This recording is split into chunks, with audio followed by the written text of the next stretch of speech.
Buenas, buenas, sempre estamos a pelear aquí na comarca do Xallas cos cítricos. Non é o sitio, xa o sabedes, dígomelo sempre cando vides a tenda, que non é o mellor sitio para cultivar cítricos, pero vos non perder a esperanza. Vos comprade cítricos deses superdelicados que morren todos os anos, e se ano que ven vendo vosotros.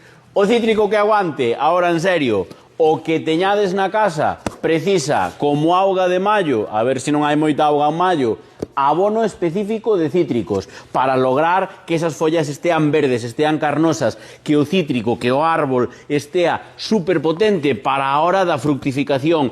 Porque moitas veces os cítricos, cando teñen deficiencias, por exemplo, de abonado, sacan esas naranxas ou eses limóns sen zume, que parece que están secos. Se queres ter un cítrico perita, aquí na peneira temos os abonos de GL Center específicos para cítricos.